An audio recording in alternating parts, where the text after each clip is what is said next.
So I'm going to talk about the people involved in the creation of the poem and the song. I will also go off on a few tangents that were interesting to me, so bear with me, and I hope that you will find them interesting too. Okay, first, there's the poet who created the poem, Rasul Gamzetov. He was born in 1923 in the Avar village of Tisada, Dagestan, about 6,500 feet high in the Caucasian mountains. He wrote in his native Avar language. So there is Dagestan right there. And the Caspian Sea is on the right. To the left of Dagestan is Georgia. Of course, we sing a lot of songs from Georgia. Immediately below Dagestan is Azerbaijan. And to the left of Azerbaijan is Armenia, just to give you some context. Okay. So this is a view of his village, Tisada. You can see some gravestones, I think, in the front. In the middle are some livestock, and then the village in the background.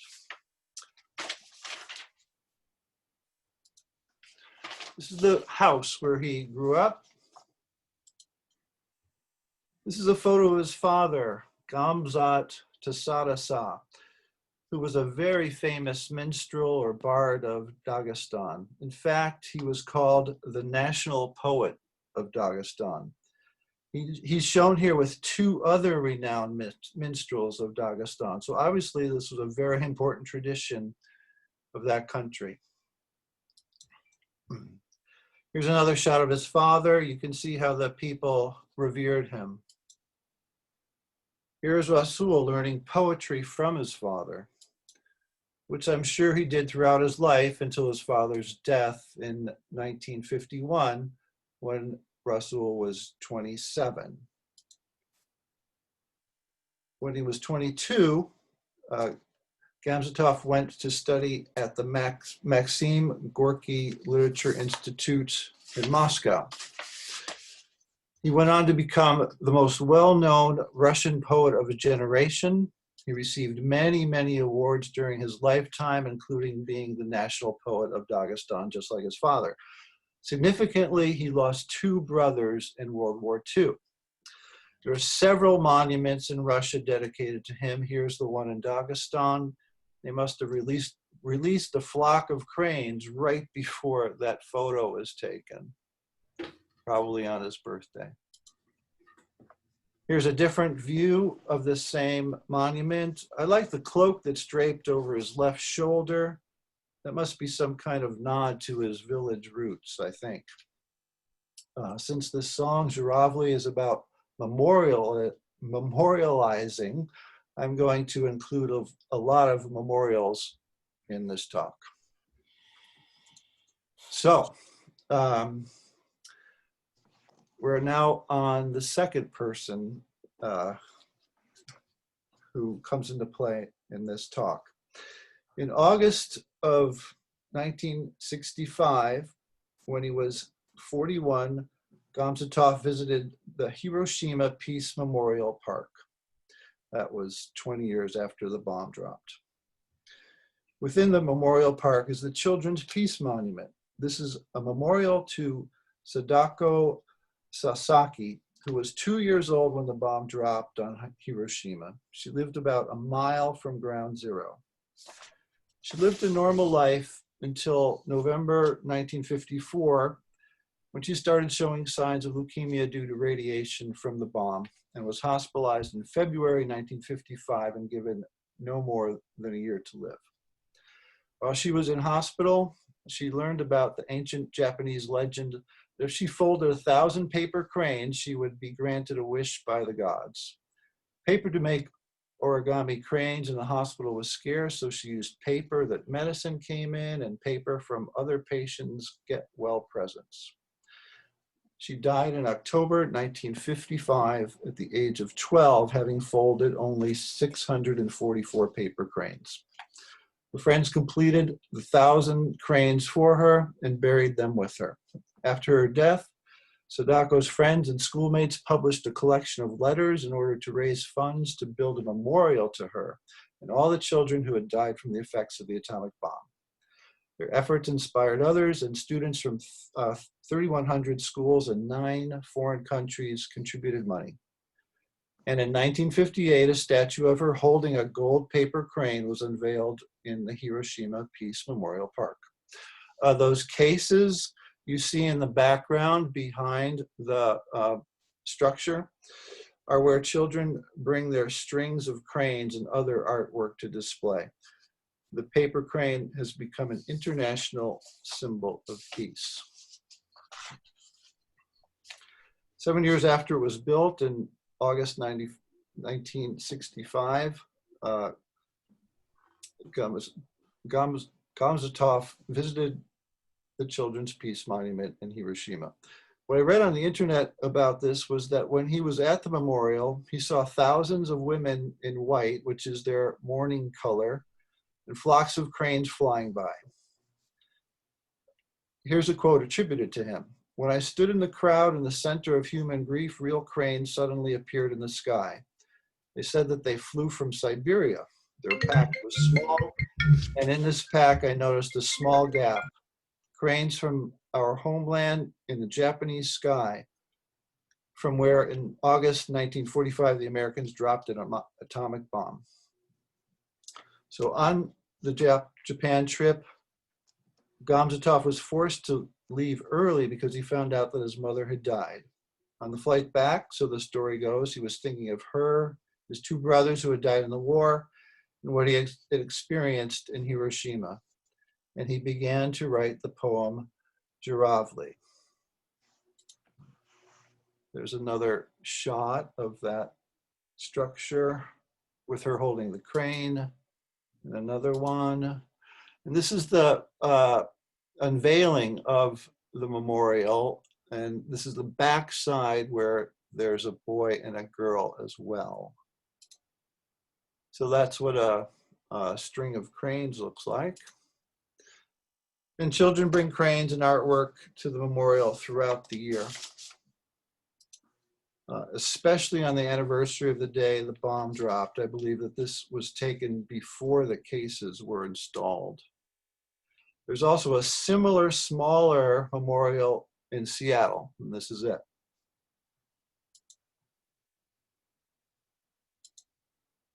So take a really close look at her face in this photo.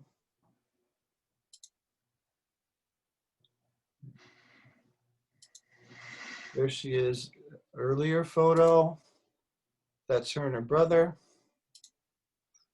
And this is her brother today, Masahiro. He has dedicated himself to sharing his sister's story and lectures globally to connect people for peace. Okay, the next person involved in this story is Naum Rebnev. Now this is interesting. I was born in 1921, so a couple of years before Gamzatov was born. And he was born in Harbin, which is over there in China. So when I first read that he was born in Harbin, and I looked it up and I found it was in China, I was a little mixed up. So what I came to learn was that Harbin was a Russian city within China. Russia signed a treaty with China in 1896 with a promise of military alliance against Japan, which was China's enemy, in exchange for some concessions, one of which was permission to build a railroad through China to Vladivostok, which was a big shortcut rather than going all the way around Russia, as you can see. And Harbin was the hub of that railroad. Rebnev's father was the editor of the newspaper in Harbin, so Naum came from a literary family. They moved to Moscow in 1926 when Naum was 5. He studied at the Maxim Gorky Literature Institute in Moscow, and there he became friends with his classmate Gamzatov. Over his lifetime, he translated poems from many Middle Eastern languages into Russian. He was a true polyglot. In 1968, he translated Zhuravli from Avar into Russian. So there he is during the war. He was in many major battles, including Stalingrad. He was wounded several times and awarded many medals for his bravery. Gamzatov had this to say about Grebnev. My friend Naum Grebnev excellently translated the Cranes into Russian. He was not just a translator, but almost a co-author. Turned out to be closer to him than all other verses, for he himself was a wounded warrior who had lost his relatives and friends in the war. It became for him his own pain. And this is his and his wife's gravesite in Moscow. All right. The next person we're going to talk about is Mark Burness. And he was born in 1911, a little bit earlier than these other men. He was born in Nizhyn, Ukraine, there, number 4, about an hour away from the composer, Jan Frenkel. We'll get to him next. His father wanted him to be an accountant, but he dreamt of being an actor. So he went to Moscow in 1928 at the age of 17 and started to work his way up the acting ladder in Moscow theaters. In the 1930s, he started to appear in movies. Directors liked the relaxed manner of his acting, and I think you can hear that relaxed manner in his singing too. In a 1936 movie called Man with a Rifle, he sang his first song, and it was an instant hit. So after that, he sang in more of his movies. His biggest hit was the song The Dark Night from the movie Two Soldiers, which was made in 1942. Here's a shot from the scene where he sings The Dark Night. The song is also on our next concert. In addition to appearing in several films about the war, most of the tunes he sang in concert were connected with the events of World War II. Mark Burness was among the first singers to perform for the Soviet troops. He constantly asked soldiers and officers about battles and life on the front. In 1969, he saw the poem Zhuravli when it appeared in the literary journal Novy Mir, or New World. I hope I pronounced that right. And immediately realized that the poem would make a great song. But by then he was terminally ill with inoperable lung cancer. He immediately called Naum Grebnev and said that he heard the poem as a song, but it needed some editing. Grebnev talked with Gamzatov, and the text was cut from the original 24 lines to 16.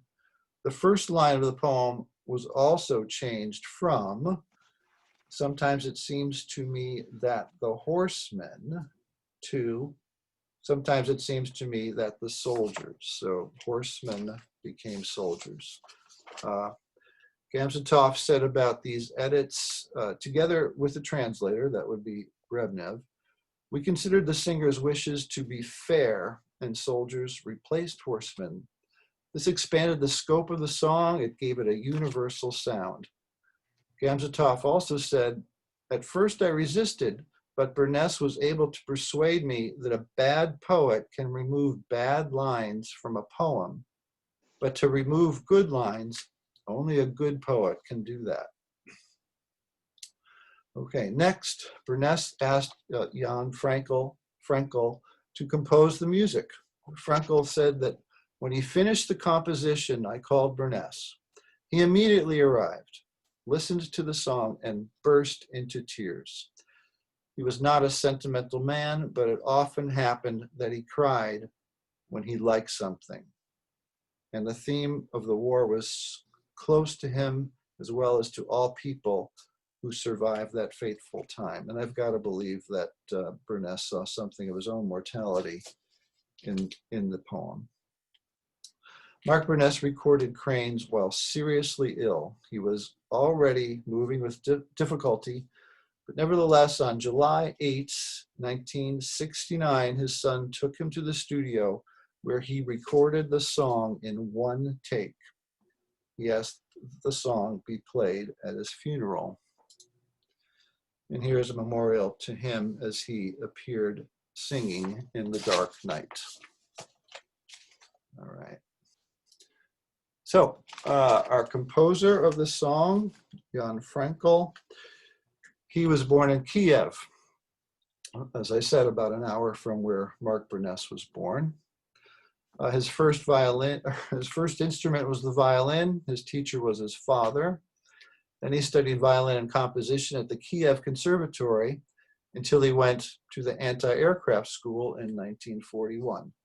He served on the front lines and was seriously wounded in 1942. After the war, he lived in Moscow, wrote orchestral arrangements, and played the violin in small orchestras. He could play violin, piano, guitar, and accordion. He didn't start composing until the 1960s, which was when he was well into his 40s, and quickly started working with prominent lyricists. As reported by the composer's fan site, members of Soviet ruling bureaucracy orchestrated a campaign against the Cranes, citing the song's religious undertones. The case was elevated all the way to the Soviet leader Leonid Brezhnev, who decreed it to be acceptable to perform, but not too often. It's even said that Brezhnev, listening to the song Cranes, could not hold back tears. So I found several photos of Frenkel and Gamzatov together. They must have liked hanging out together.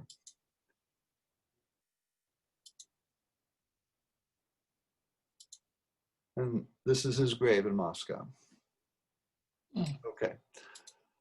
The last person we're going to be talking about is Joseph Kobzon. He was born as Kasiv Var in the Ukraine also. He won many prestigious singing competitions as a boy, but went to school for geology and mining, which was considered a lucrative career after the war.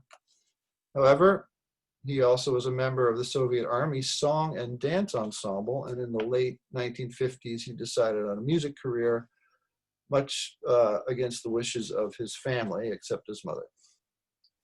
And as I say, the rest is history. Sometimes known as the Russian Sinatra, he was the most decorated artist in all of Russian history. Now, he's important to our story by the fact that he was given a concert in Moscow, number 7 on the map, in honor of his 80th birthday. That's the concert we've been watching during our Zoom rehearsals. So for that concert, a new arrangement of Zhuravli was written for him in the Moscow Chamber Choir. It's the arrangement that we're doing. Unfortunately, there's no name on the arrangement, so I can't tell you about him or her, the arranger. I can say that I think it's a spectacular arrangement. I personally love the, I don't know what else to call it, swingle singer texture.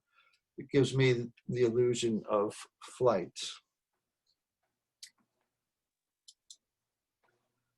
Kobzon died in August 2018, less than a year after the concert. So it's a good thing he hung on for that last year, otherwise we might not have our arrangement. Because of the song Zhuravli, cranes now play a large part in the consciousness of the Russian people. It is one of the images or concepts that connect all of the different groups across the country. Since the song was written, many, many monuments have been created across the country to honor the fallen soldiers, and here are some examples. Just a few.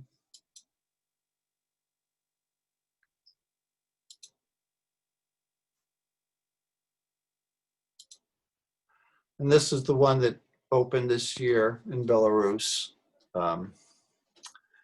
it was ready for Victory Day, but because of the pandemic, the opening was put off. Not Belarus. It's near Zhev. Okay. It's in Russia. Thank you. Okay. This one's in West Hollywood, where there were about 800 people living who fought in the Soviet army at the time that this memorial was created. And Dmitry told me about the Immortal Regimen. These are people who march in parades throughout Russia on Victory Day, carrying photos of their loved ones who died in the war. The symbol for the Immortal Regimen is 2 ascending cranes in the Red Star. Okay, there is the poem. You might want to take just a minute or half a minute to refresh your memory about what it's about. And then we're going to cue up the recording of the Burness song, the original song that he sung in one take. But I found kind of a unique version of this song that I think is quite interesting. So, Bettina, anytime you're ready. Do I have to stop sharing my screen? Bettina, come in. Sorry, yes, you have to stop your share. All right, I'm going to stop now. So, over to you, Bettina.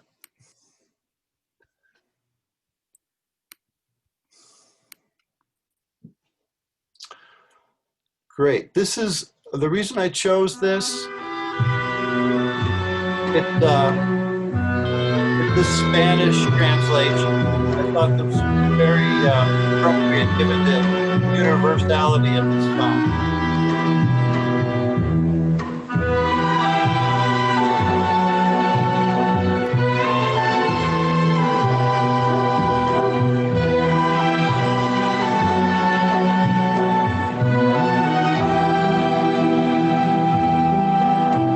Мне кажется порою, что солдат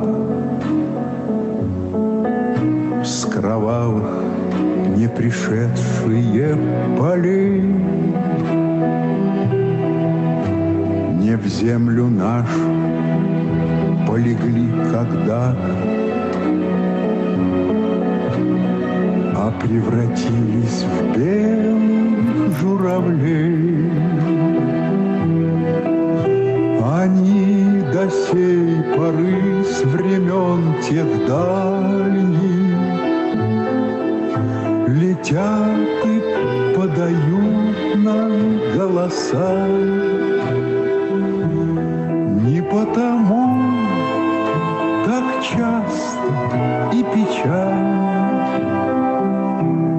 мы замолкаем, глядя в небеса.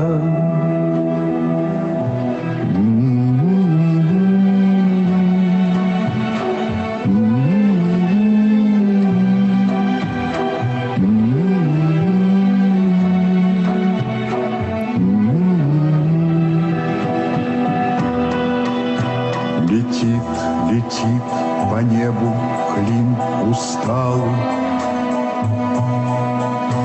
летит в тумане на исходе дня, и в том строю есть промежуток мал. Быть может, это место для меня. Настанет день из журавлиной стаи, я поплыву в такой же сизой мгле. Из-под небес по птичьи окликая всех вас, кого оставил на земле.